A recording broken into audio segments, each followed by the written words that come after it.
Quba şəhərində yaşayan və uzun illərdir xalq təbabətinə əsaslanan müalicə üsulları ilə insanlara şəfa verən Yalçın müəllim bölgənin tanınmış və etibarlı sınıfçılarından biridir. Onun peşəkarlığı, diqqətli yanaşması və insanlara sevgi ilə xidmət etməsi sayəsində minlərlə insan ağrılarından azad olmuş, sağlamlıqlarına qovuşmuşdur. Yalçın müəllimin əsas üstünlüyü odur ki, hər bir müraciət edən şəxs fərdi yanaşır, işini diqqətlə və məsuliyyətlə yerinə yetirir. O sadəcə sınıqçı deyil, eyni zamanda ətrafındakı insanlara mənəvi dayaq olan, onların qayğısını çəkən dəyərli bir insandır. Quba sakinləri arasında qazandığı nüfuz onun etibarlı və təcrübəli olduğunu sübut edir. Belə peşəkar və humanist insanların fəaliyyəti cəmiyyətdə böyük ehtiyac duyulan bir missiyanı yerinə yetirir.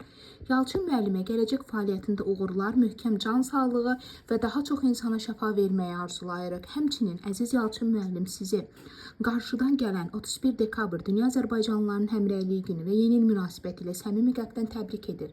Sizə bir daha möhkəm can sağlığı, ailə saadəti və ən əsası işlərinizdə uğur və müvəffəqiyyətlər arzu edirik. Bayramınız mübarək olsun.